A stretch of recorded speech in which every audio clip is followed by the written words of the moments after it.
Assalamualaikum warahmatullahi wabarakatuh. Alhamdulillah, nahmaduhu wa nasta'inuhu wa nastaghfiruh. Wa na'udzu billahi min shururi anfusina wa min sayyiati a'malina. May yahdihillahu fala mudilla lahu wa man yudlil fala hadiya lahu.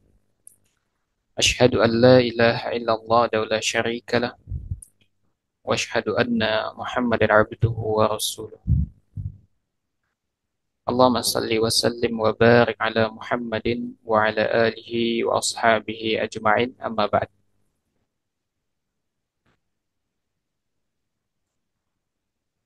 Hadirin dimuliakan oleh Allah Subhanahu wa taala. Alhamdulillah, tiada hentinya kita memuji Allah Subhanahu wa taala Rabbul Alamin. Salawat dan taslim semoga senantiasa tersampaikan kepada junjungan kita Nabi besar Muhammad sallallahu alaihi wasallam. Allahumma salli wa sallim wa barik alaihi. Kita bermohon kepada Allah Subhanahu wa taala. Semoga Allah Subhanahu wa taala senantiasa melindungi dan memberikan kekuatan kepada saudara-saudara kita yang hari ini yang mengalami, yang dizalimi, yang ditindas, yang dirampas haknya, yang disiksa, yang didiskriminasi. Dan semuanya itu terjadi karena akidah mereka. Kita bermohon kepada Allah Subhanahu wa taala, semoga Allah Subhanahu wa taala memudahkan segala urusan mereka. Dan kita bermohon kepada Allah, semoga Allah Subhanahu wa taala menjaga kita, menjaga negeri kita, memberikan petunjuk kepada pemimpin-pemimpin kita, agar mereka senantiasa berada di atas jalan yang diridhoi oleh Allah Subhanahu wa taala.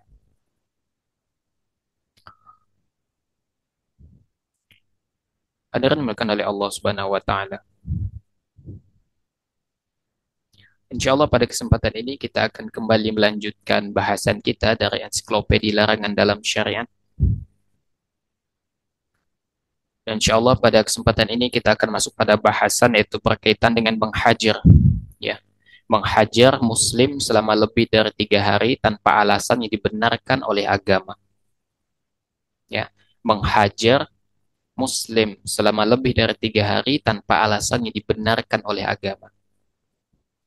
Hajar itu ya memboikot atau mengisolir.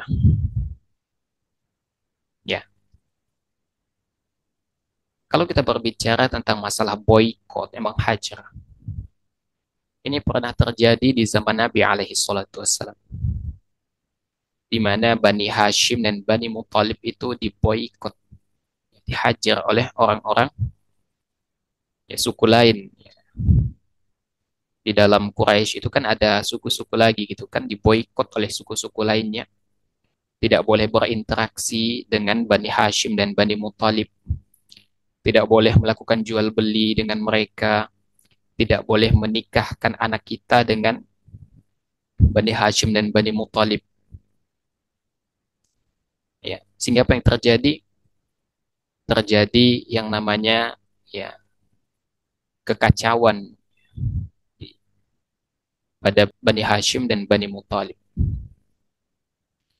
Akhirnya karena mereka diboikot, mereka akhirnya berlindung di sebuah tempat. Dan disebutkan dalam riwayat sampai-sampai mereka itu memakan dedaunan begitu.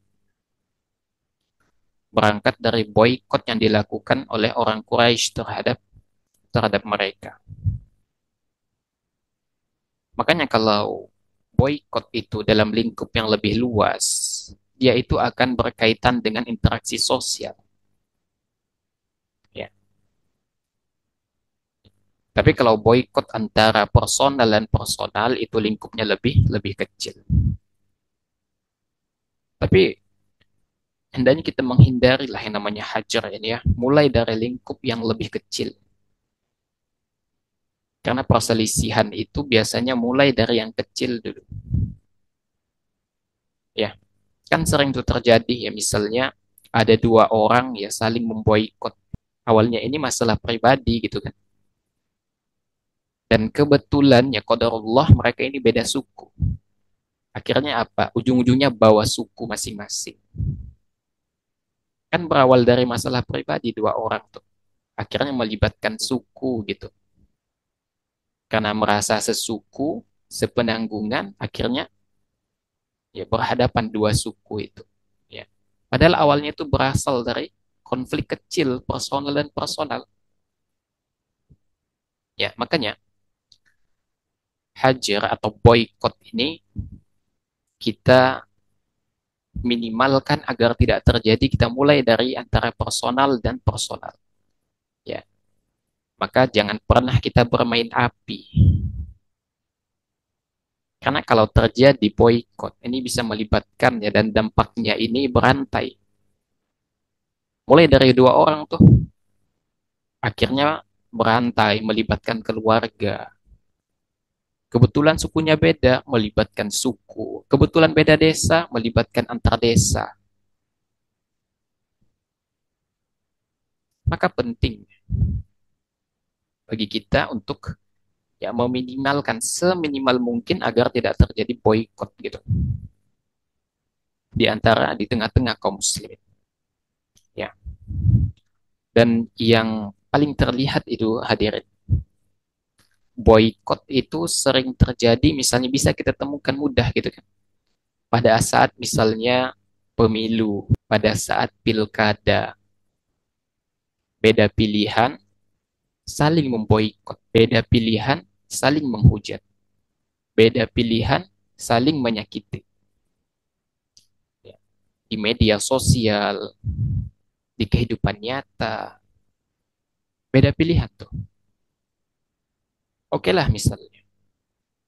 Kita katakan misalnya mereka berpandangan bahwasanya mereka memilih pendapat yang mengatakan ya, memilih pemimpin dengan sistem demokrasi itu dibolehkan misalnya. Mereka memilih pendapat itu. Hanya sebatas mencoblos saja, bukan kampanye. Hanya sebatas mencoblos saja. Itu pun kadangkala terjadi gejolak di tengah masyarakat berangkat dari beda pilihan. Padahal semua calon yang dicoblos itu Muslim semua gitu kan. Muslim semua. Akidahnya sama, ya. Syahadat yang diucapkan sama, nabi yang diikuti sama, kiblatnya sama, terjadi gejolak. Maka perlu pendewasaan, perlu untuk memahamkan kepada umat berkaitan dengan urgensi dari ukhuwah Islamiyah ini. Karena persaudaraan yang dibangun di atas agama dengan persaudaraan yang melibatkan darah itu lebih kuat hubungan agama, lebih kuat hubungan agama, ya. Dan kita lihat di masa-masa awal Islam, ternyata kecintaan dengan sesama Muslim ukhuwah Islamiyah ternyata lebih kuat dibanding dengan kecintaan terhadap hubungan yang berkaitan dengan nasab atau kekeluargaan atau saudara. Ya. Dan kita lihat di dalam awal-awal Islam kan itu banyak terjadi peperangan gitu kan. Ada yang membunuh pamannya, ada yang membunuh orang tuanya. Artinya apa? Hubungan darah itu tidak sekuat hubungan karena agama. Makanya kita penting untuk memegang sebuah prinsip ukhuwah Islamiyah. Ya, kita Muslim, maka kita bersaudara. Terlepas dari suku apa, terlepas dari negara mana, terlepas dari warna kulit. Kalau Muslim, bersaudara. Ya, hadirin sekalian, hajar ini boykot ya atau mengisolir. Bukan hajar ngegebukin orang, bukan. Ya, hajar itu ya memboikot. atau mengisolir gitu selama lebih dari 3 hari tanpa alasan yang dibenarkan agama. Kadangkala kita itu kesel dengan orang. Katakanlah misalnya ada orang misalnya yang mencaci kita atau menghina kita. Kita kesel. Ya sebenarnya Islam itu tidak mengekang kita gitu untuk kesal. Karena itu tabiat, ya, itu tabiat manusia. Namun ingat, syariat kita itu membatasi. Maksimal kita boleh kesel itu 3 hari. Kesel itu boleh, boleh. Maksimal 3 hari. Lebih dari itu ada ancaman. Karena kalau orang udah kesel biasanya, maka akan mudah terjadi boykot gitu loh. Dia nggak mau negur. Kalau dia di satu jalan itu masing-masing membuang muka, nggak tegur sapa gitu loh. Ya. Jadi Islam itu sebenarnya tidak melarang kesel, karena itu tabiat. Tapi nggak boleh lewat dari 3 hari.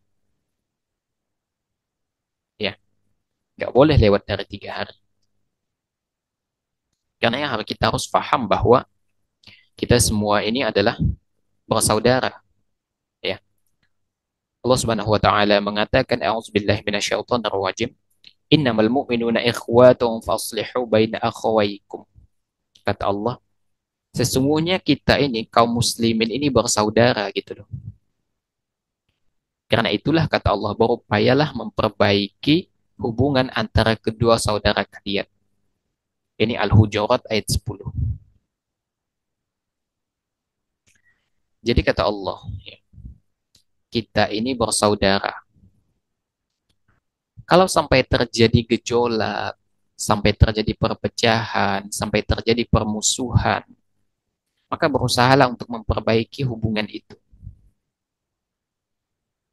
Karena kita saudara. Karena kita saudara.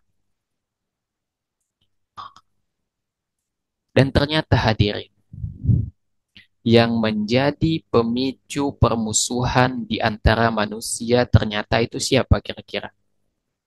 Syaitan. Syaitan. Dia membisiki manusia agar manusia itu saling berpecah belah.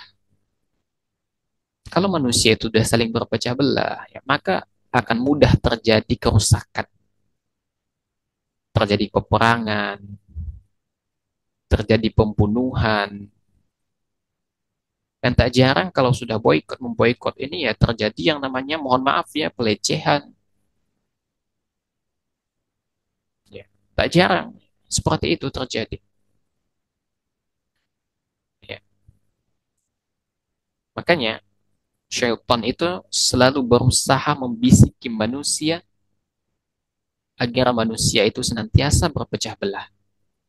Syaitan berusaha membisiki manusia agar manusia itu berpecah belah. Makanya kata Nabi alaihi salatu wasallam bahwa syaitan itu sudah berputus asa sebenarnya ya untuk disembah oleh orang yang rajin sholat di Jazirah Arab. Ya. Jadi syaitan itu ketika melihat kesempurnaan Islam, sempurnanya Islam itu, ya, di masa Nabi alaihi salatu wasallam, ya, syaitan itu sudah berputus asa bahwa tidak akan ada lagi yang mau menyembahnya. Akan tetapi kata Nabi alaihi salatu wasallam, walakin fit tahrishi bainahum. Tapi syaitan akan tetap berusaha bagaimana agar terjadi pertikaian atau permusuhan. Jadi syaitan ini berputus asa gitu loh melihat orang itu bersaudara karena agama. Syaitan udah berputus asa gitu. Orang bersaudara karena seakidah. Tapi syaitan itu punya celah. Dan kita tidak menafikan bahwa syaitan itu pinter loh. Syaitan itu nggak sekolah tapi pinter luar biasa. Dia tahu celah di mana dia bisa merusak manusia. Di antaranya adalah melalui permusuhan. Dia akan membisikkan kepada manusia bisikan-bisikan yang bisa memunculkan permusuhan. Ya. Oleh karena itu, kita hendaknya membentengi diri dari setiap perkara yang itu bisa menjadi celah gitu loh. Terjadinya permusuhan di antara kita. Karena kalau sudah terjadi permusuhan, maka syaitan akan masuk di situ. Akhirnya terjadi disintegrasi gitu kan di tengah-tengah kaum muslimin. Terjadi blok-blok, kelompok-kelompok-kelompok. Pada akhirnya akan mudah dipecah oleh orang kafir. Mudah dipecah, diadu domba oleh orang kafir. Oleh karena itu, penting bagi kita untuk saling memahami, saling menghormati. Selama itu masih perkara dunia, ya silahkan. Selama itu perkara khilafiyah yang muktabar, ya silahkan. Silahkan. Ya. Lalu bagaimana sebenarnya konteks larangan kita memboikot ini atau menghajar? Konteksnya itu gimana sih sebenarnya? Apakah kita itu dilarang untuk menghajar dalam semua keadaan? Dikatakan oleh Waliuddin Al-Iraqi rahimahullahu taala. Beliau mengatakan bahwasanya konteks pengharaman atau hajar ini sebenarnya kalau dia berkaitan dengan masalah pribadi dan itu bersifat duniawi dan jika itu pemicunya maka nggak boleh terjadi hajar atau boykot lebih dari 3 hari kata beliau. Jadi ada orang itu saling memboikot, saling bermusuhan. Itu berangkat dari problem pribadi, personal dan personal. Dan ini nggak ada kaitannya dengan masalah agama. Silahkan Anda kesel maksimal 3 hari. Lebih dari 3 hari nggak boleh. Itu kalau dalam konteks apa? Duniawi dan tidak ada kaitannya dengan masalah agama.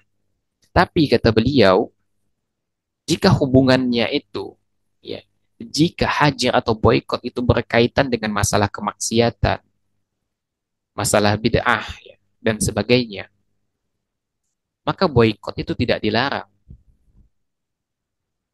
Karena Nabi alaihi salatu wasallam dulu pernah ya, memboikot ya, dan memerintahkan para sahabat untuk memboikot sahabat Ka'ab bin Malik, Hilal bin Umayyah, dan Murarah bin Ar-Rabi' radhiyallahu anhu.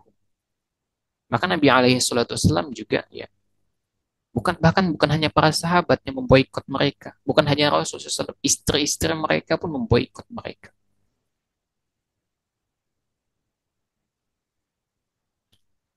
Oleh karena itu, jika boikot itu terjadi dalam konteks duniawi dan itu hubungan personal gitu loh, nggak ada kaitannya dengan masalah agama. Misalnya ada si fulan nginjek kaki si fulan, nggak sengaja keinjek gitu, marah, nggak tegur sapa misalnya, maksimal 3 hari. Jadi kalau masalah personal pribadi dan bersifat duniawi, maksimal 3 hari.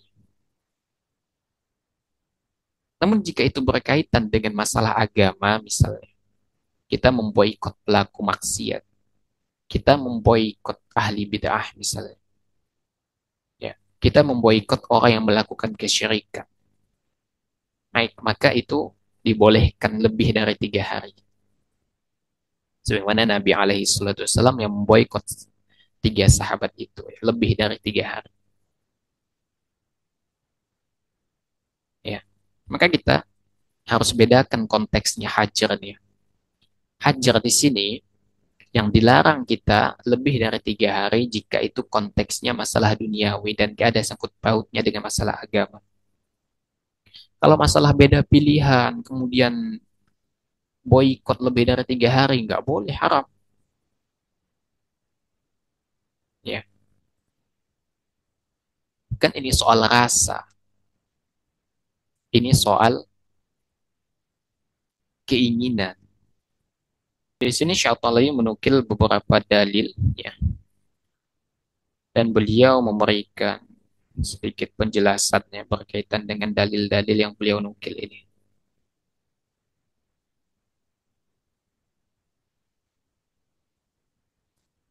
Sesungguhnya di antara pekerjaan syaitan yang paling utama adalah menimbulkan perpecahan, permusuhan, dan dengki di tengah umat Islam. Jadi itu udah tugasnya syaitan. Tergantung kita lagi nih, mau mendengar bisikan syaitan atau enggak. Kalau kita dengar, kita ikuti bisikannya, hancur kita.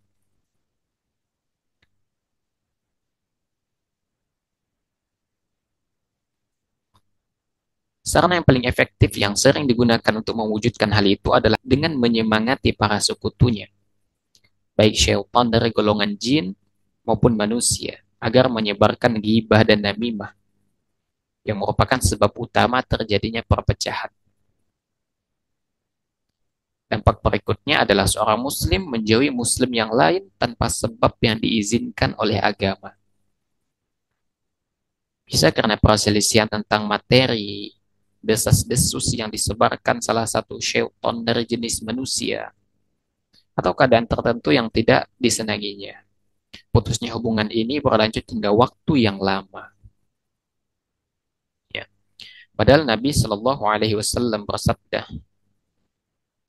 "La yahilu li muslimin an yahjura akhahu fawqa thalathin. Faman hajara fawqa thalathin, famata dakhalan nar." Kata Nabi alaihi salatu wasallam, tidak halal bagi seorang muslim menjauhi saudaranya selama lebih dari 3 hari. Barang siapa menjauhi seorang selama lebih dari 3 hari, kalau dia mati, maka dia masuk neraka. Ini diriwayatkan oleh Abu Daud. Jadi kata Nabi alaihi salatu wasallam, ya, jika seseorang itu menjauhi saudaranya karena perkara yang tidak dibenarkan oleh agama, perkara duniawi, maka kata Nabi alaihi salatu wasallam, kalau dia mati di mana ia melakukan permusuhan lebih dari 3 hari, maka dia akan masuk neraka, kata Nabi. Ini adalah di antara bentuk ancaman kepada orang yang meneruskan permusuhan atau memperpanjang permusuhannya lebih dari 3 hari. Ya. Nah, tadi di awal sudah Anda sampaikan, sebetulnya Islam itu tidak, ya, melarang secara mutlak gitu loh kita membenci, ya, dengan orang Islam lainnya. Nggak melarang. Karena itu kan tabiat kita. Kalau kita dizolimi, kita merasa sakit, ya otomatis kita kadang dongkol gitu kan. Dan tidak serta-merta kadang-kala kita memaafkan orang yang menzolimi kita gitu. Ya. Namun demikian, tidak diperkenankan kita memusuhi, membenci dalam perkara ini lebih dari 3 hari. Jadi kalau antum itu mau ngambek, dongkol di hati, maksimalnya 3 hari doang gitu. Lebih dari itu, maka masuk ancaman di situ. Ancamannya apa? Misalnya jika antum tetap memperpanjang dongkol dan rasa benci itu lebih dari 3 hari, kata Nabi SAW, terancam dengan neraka. Terancam dengan neraka. Ya, jadi boleh benci, boleh dongkol, boleh ngambek, maksimal 3 hari. Maksimal berapa? 3 hari.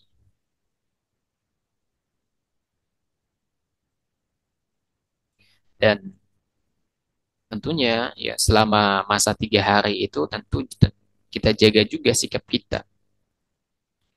Jangan sampai karena merasa dongkol dengan orang, merasa benci dengan orang, membuat kita kemudian melakukan tindakan-tindakan represif untuk membalas. Kan sering terjadi tuh kadang kan karena sakit hati akhirnya membalas di media sosial atau membalas dengan tindakan nyata. Ya buang kotoran di halaman tetangga, buang sampah di halaman tetangga. Kan tidak boleh seperti ini.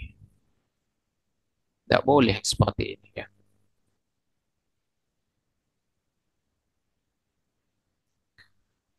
Maka boleh kita dongkol benci, tapi jangan sampai itu berubah menjadi tindakan brutal begitu.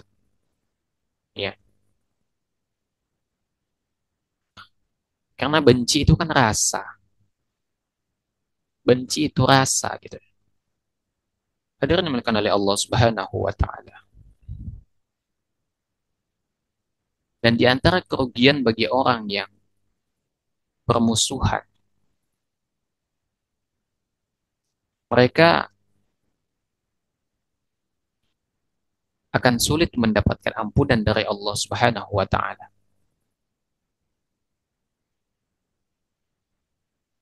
Dua orang yang saling bermusuhan dan tidak saling memaafkan dan tidak ada inisiatif di antara mereka untuk memberikan maaf. Masing-masing menunggu nih siapa yang bakal minta maaf duluan. Jadi kayak lomba gitu kan. Maka pada saat mereka dalam kondisi yang demikian, mereka akan sulit mendapatkan ampunan Allah Subhanahu wa taala. Bahkan amal soleh mereka pun belum diangkat sampai mereka itu meminta maaf.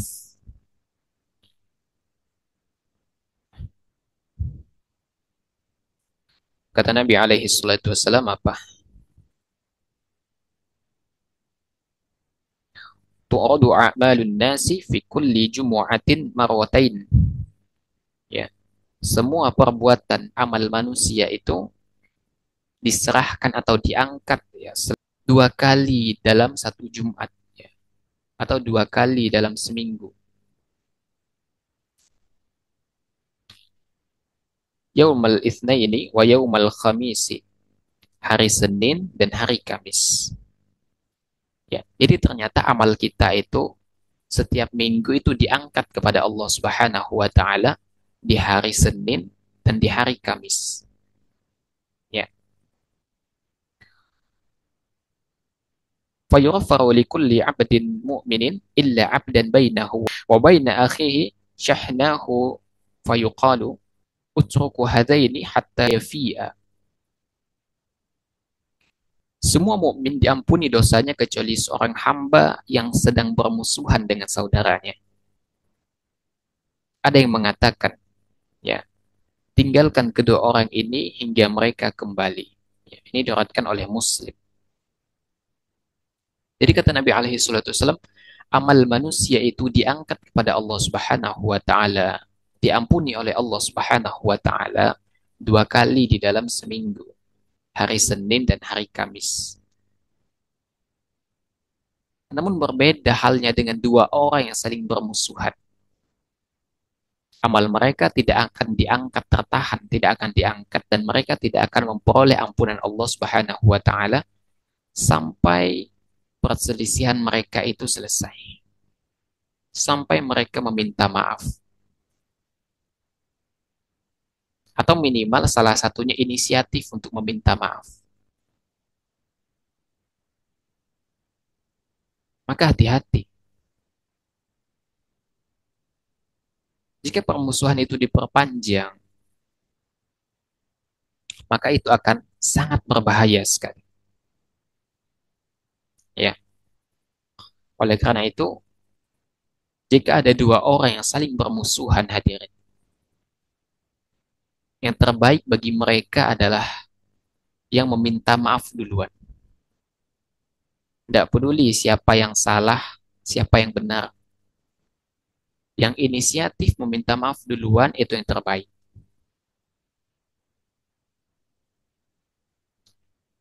Ya. Misalnya kita ada salah dengan orang, atau orang ada salah dengan kita. Tidak peduli kita salah atau benar, kita ikhtiar minta maaf. Kita datang ke rumahnya, kita bawa sesuatu, kita minta maaf, nggak dimaafin, ya udah selesai. Kita sudah beretikat baik gitu kan, tapi kita nggak dimaafin, maka urusan kita selesai. Tinggal urusan dia dengan Allah Subhanahu wa Ta'ala. Maka yang terbaik kata Nabi SAW yang memulai untuk meminta maaf duluan, yang inisiatif. Tak peduli siapa yang salah, siapa yang benar. Yang berusaha memperbaiki hubungannya retak itu dia yang terbaik. Ya, tak peduli siapa yang salah, siapa yang benar, tak peduli dimaafkan atau tidak. Kita yang berusaha memperbaiki hubungan, kita lepas dari tanggungan, tapi bagi pihak yang tidak memaafkan, itu urusan dia nanti dengan Allah Subhanahu wa Ta'ala. Ya, Imam Al-Bukhari meriwayatkan dalam sahihnya dari Abu Ayyub Al-Ansari bahwa Nabi Shallallahu alaihi wasallam bersabda, "La yahillu li rajulin an yakhjura akhahu fawqa thalathi layalin qiyani fayuridu hada wa yuridu hada wa khairuhum alladhi yabda'u bis salam."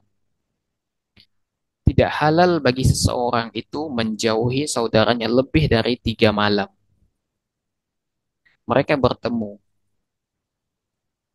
yang satu menghindar, dan yang satu lagi menghindar.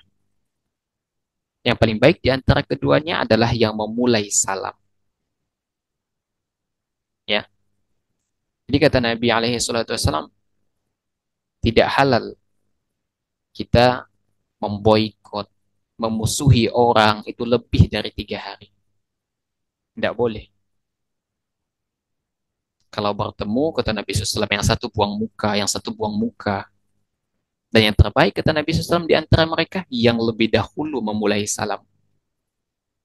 Jadi, jika ada 2 orang yang bermusuhan, siapa yang berinisiatif untuk memperbaiki hubungannya retak itu, maka dia yang terbaik, kata Nabi SAW. Dia yang terbaik. Tak peduli siapa yang salah, tak peduli dimaafkan atau tidak. Yang penting dia ikhtiar untuk memperbaiki hubungan yang sudah retak itu. Dan yang terbaik adalah, kata Nabi SAW, yang berusaha untuk memulai hubungan baik itu, untuk memperbaiki hubungan yang sudah retak.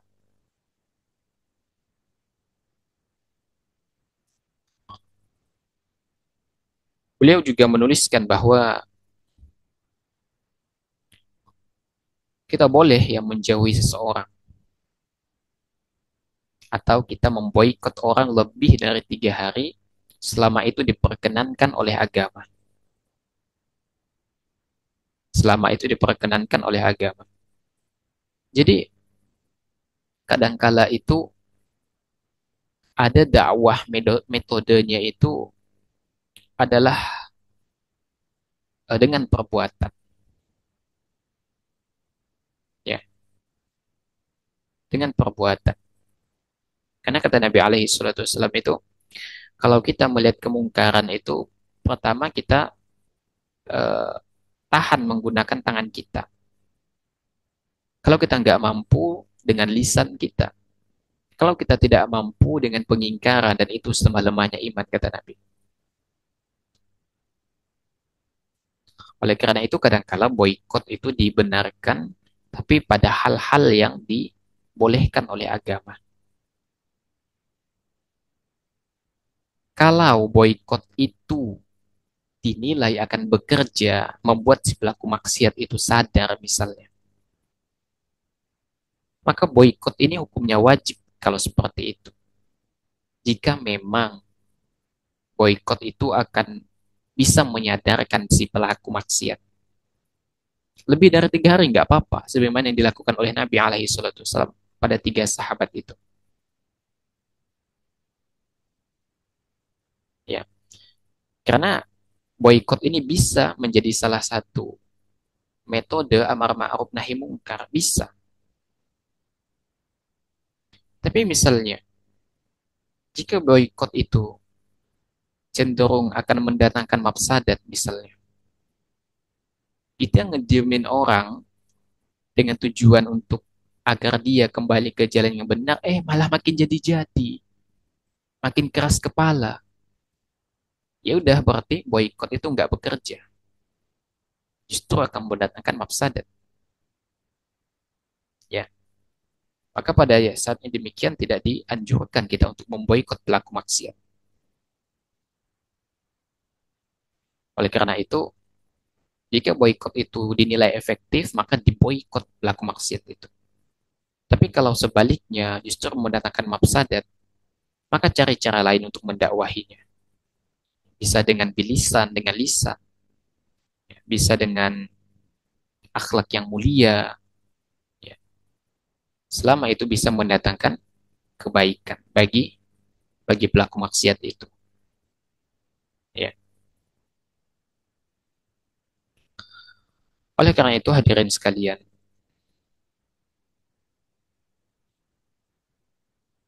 boykot ya, selama dalam rangka untuk nasihat kepada pelaku maksiat, ya, dan dinilai itu efektif, maka wajib dilakukan. Tapi kalau mendatangkan mafsadat, maka kita hindari, sebaiknya dihindari.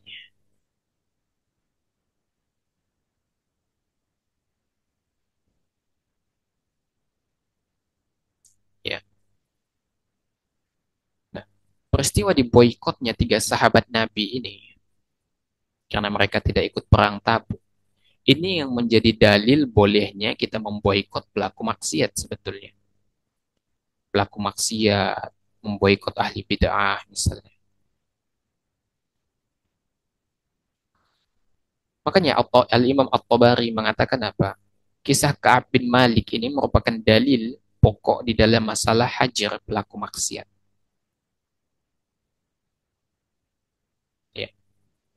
Nabi SAW memboikot tiga sahabatnya itu karena memang boikot itu bakal bekerja dan bisa mengembalikan sahabat itu kembali ke jalan yang benar. Karena memang bekerja boikot itu, hajar itu memang bekerja gitu. Tapi kalau nggak bekerja, Nabi SAW nggak bakal lakuin. Nabi SAW nggak bakal lakuin. Tapi Nabi lakukan gitu, karena bekerja. Ya. Al-Imam Al-Qurtubi bahkan mengatakan bahwa jika kita memutus hubungan misalnya, kita tidak bertegur sapa dengan sebab kemaksiatan ataupun bid'ah, maka itu memang patut dilakukan kata beliau sampai mereka kembali kepada Allah Subhanahu wa taala, dan tidak ada satu ulama pun yang menentang akan hal ini. Ya. Jadi kalau dinilai memang boykot itu bekerja untuk pelaku maksiat, untuk pelaku bid'ah, maka lakukan, maka lakukan.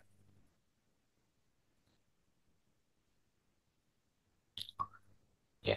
Dan dijelaskan juga di dalam fatwa Syekh Utsaimin rahimahullahu taala bahwasanya hukum asal dari boykot ini, boykot kepada sesama muslim, hukum asalnya itu adalah haram. Nggak boleh. Kecuali jika ada unsur yang membolehkannya. Yang membolehkannya apa? Karena faktor tadi menjadi nasihat. Sebagai amar ma'ruf nahi mungkar begitu. Ya. Namun demikian, kita harus kembali melihat realita di lapangan. Di zaman Nabi alaihi salatu wassalam, yang berdiri di atas sunnah, yang berada di atas ketaatan, itu banyak dan mereka mayoritas. Sehingga yang melakukan kemaksiatan itu minoritas. Kalau diboykot, peluang mereka kembali ke jalan yang benar itu besar. Karena yang diboykot itu minoritas.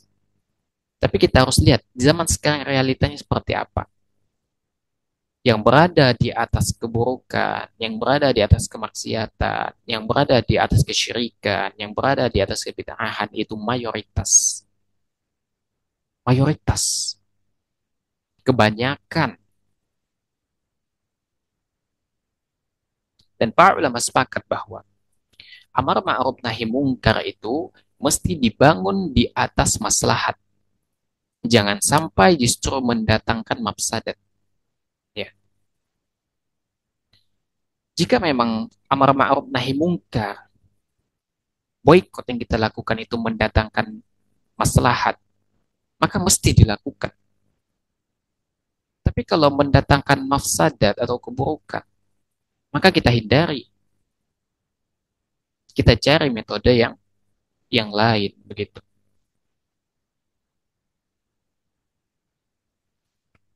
Makanya kata Syekh Albani, menghajar pelaku bid'ah itu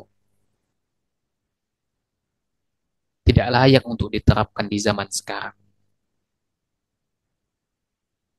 Kenapa demikian? Karena mereka di zaman ini adalah mayoritas, mendominasi begitu. Nanti mereka kita hajar, kita yang diboikot balik. Karena mereka mayoritas hadir. Mereka mayoritas. Makanya sebetulnya ya pelaku kesyirikan, pelaku bid'ah itu ya kalau di zaman sekarang akan sulit kita memboikot mereka karena mereka mayoritas. Maka kita bersikap yang proporsional gitu. Jangan sampai sikap kita itu justru mendatangkan mafsadat untuk diri kita. Kita ngomong boikot mereka, kita yang diboikot balik. Kan mendatangkan mafsadat jadi.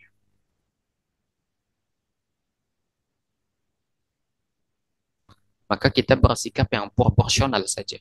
Ya. Seperti kita tidak perlu hadir di majelis-majelis kesyirikan, majelis bid'ah mereka bisa. Nggak perlu hadir. Tapi kalau dalam perkara yang berkesesuaian dengan syariat, dan itu bab muamalah di antara sesama manusia, kita hadir, ya, kita bantu. Tapi dalam acara-acara mereka yang ada kesyirikan, yang bertentangan dengan sunnah, itu yang kita hindari. Dan tentu termasuk di antaranya adalah yang kita hindari adalah hadir di majelis majelis mereka yang bertentangan dengan sunnah itu. Oleh karena itu, ya, dalam perkara yang masih norma-norma tentang muamalah, hubungan sesama manusia di luar konteks agama, ya, seperti ikut menjaga keamanan lingkungan, ikut kerja bakti, ikut pembangunan masjid, maka ikut. Tapi kalau sudah masuk pada ranah yang bertentangan dengan syariat, nah di situ kita harus harus memisahkan diri. Di situ kita harus memisahkan diri, makanya kita harus bijak di dalam bertindak gitu. Karena kita harus menimbang gitu loh. Karena kita harus menimbang. Oleh karena itu, memang boleh kita menghajar ya pelaku kesyirikan, pelaku bid'ah boleh. Tapi harus dilihat dulu, mafsadat nggak? Jangan sampai justru memudaratkan kita. Karena mereka mayoritas, kita diusir nanti misalnya, rumah kita dirobohin. Maka kita lakukan pendekatan yang sesuai begitu. Ya. Dalam masalah-masalah umum, masalah-masalah duniawi, kita ikut bantu mereka. Tapi kalau udah masuk dalam persoalan agama, di mana yang mereka praktikkan itu bertentangan, kita memisahkan diri dalam masalah itu. Hadirin melakukan oleh Allah Subhanahu wa taala. Maka kita tidak diperkenankan ya memboikot sesama muslim, bermusuhan dengan sesama muslim lebih dari 3 hari. Lebih dari 3 hari. Ya. Dan jika boikot yang kita lakukan itu lebih dari 3 hari, atau bahkan lebih parahnya sampai bertahun-tahun, sampai bertahun-tahun, maka kata Nabi alaihi salatu wasallam seperti itu seperti kita membunuhnya. Kita benci dengan orang sehingga kita tidak menyapanya, tidak mengucapkan salam ke dia. Jika itu bertahan sampai lebih dari 3 hari, bahkan sampai bertahun-tahun, kata Nabi alaihi salatu wasallam, membunuh, seperti membunuh orang yang kita musuhi itu. Kata Nabi alaihi salatu wasallam, "Man hajaru akhahu sanatan fahuwa kasafki damihi." Siapa yang memboikot saudaranya selama setahun, maka dia seperti menumpahkan darahnya. Ini diriwayatkan oleh Ahmad dan Abu Daud. Maka kalau permusuhan itu berlanjut sampai setahun, 2 tahun, 3 tahun, ya udah seperti kita membunuh, seperti kita menumpahkan darahnya.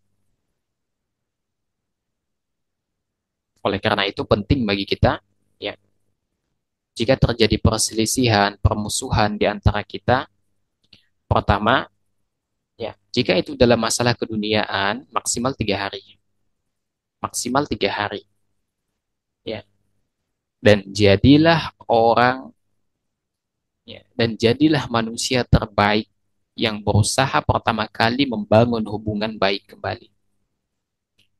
Jangan menunggu orang, jadilah yang memulai untuk meminta maaf. Tapi kalau dalam masalah agama, ya, ini bisa boleh dipraktekkan, bisa tidak, tergantung dari mafsadat, apakah ada atau tidak. Kalau di zaman Nabi alaihi salatu wasallam, ya, mereka itu masih mayoritas. Mereka taat, ya, mereka tidak melakukan penyimpangan-penyimpangan, masih mayoritas. Sehingga kalau ada yang menyimpang, bisa diboikot, mereka akan kembali lurus. Tapi di zaman sekarang, jika diboikot, mereka akan sulit biasanya tuh. Karena mereka mayoritas. Dan justru mereka akan semakin keras kepala. Dan akan berbalik, kita yang akan diboikot, diserang gitu loh. Oleh karena itu, ya, sebagaimana yang dikatakan oleh Syekh Albani, untuk memboikot pelaku maksiat, ya, pelaku bid'ah misalnya, ya, maka tidak layak diterapkan di zaman sekarang gitu kan. Tidak layak. Kenapa? Karena mereka menjadi mayoritas. Maka kita terapkan saja yang bisa dilakukan yang tidak mendatangkan mafsadat bagi kita, seperti tidak bermajelis dengan mereka, tidak membantu mereka dalam acara-acara yang menyimpang. Ya, tapi kalau dalam konteks yang tidak menyimpang, ya kita bantu. Seperti kita ikut bertakziah gitu kan, ikut, ya, memandikan jenazahnya, ikut menyolatkan, ikut menguburkan, selama tidak bercampur dengan yang menyimpang. Kalau bercampur pun kita tidak terlibat dengan yang menyimpangnya itu. Akan tetapi kita terlibat dalam hal yang memang berkesesuaian dengan syariat atau yang dibolehkan oleh syariat.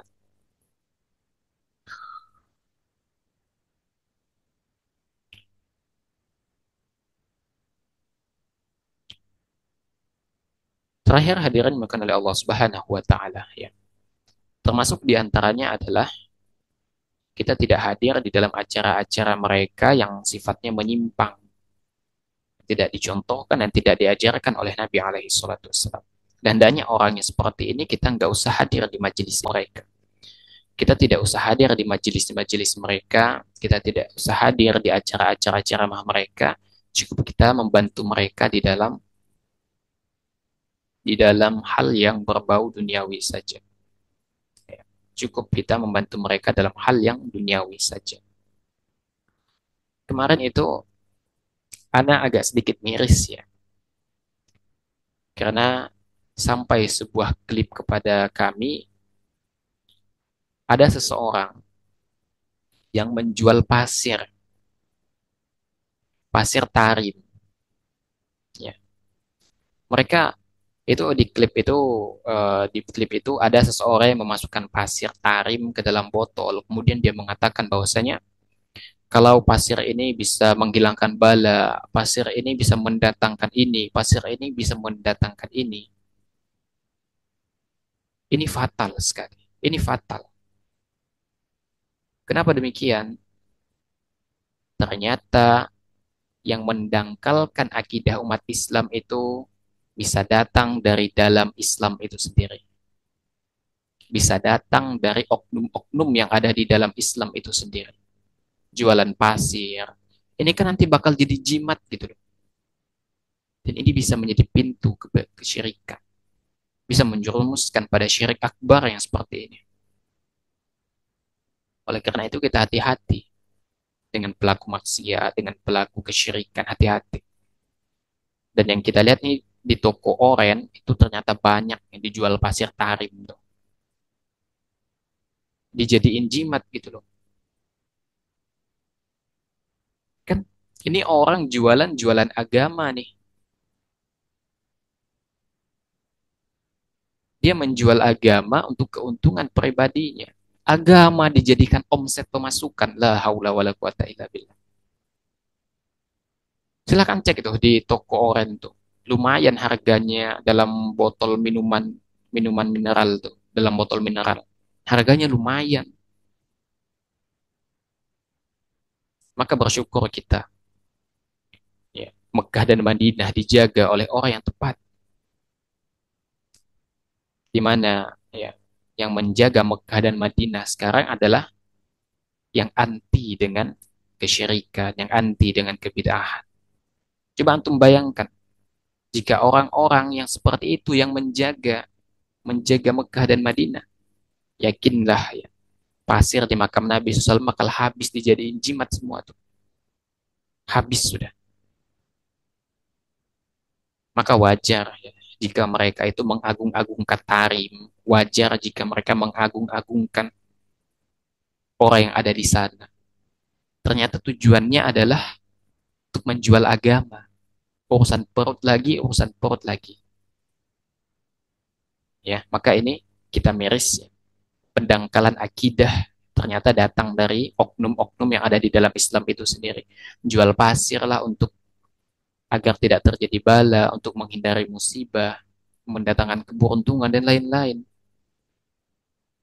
Kalaulah memang pasir itu mendatangkan manfaat, maka pasir Mekah dan Madinah yang lebih lebih pantas. Karena Al-Quran turun itu di Mekah, di Madinah, di Mekah, di Madinah. Maka kalaupun pasir itu mendatangkan keberkahan, ya pasir Mekah dan pasir Madinah. Tapi kan enggak. Enggak. Dan itu pun tidak dicontohkan oleh Nabi SAW. Dan ternyata pasir di luar Mekah dan Madinah yang lebih disucikan dan diagungkan. Maka orang seperti ini kita jauhi. Hati-hati dengan orang yang seperti ini. Ya. Tapi yang benar adalah yang dari Allah Subhanahu wa taala, yang keliru datangnya dari anak pribadi. Allah dan Rasulnya tentu terlepas dari kekeliruan itu.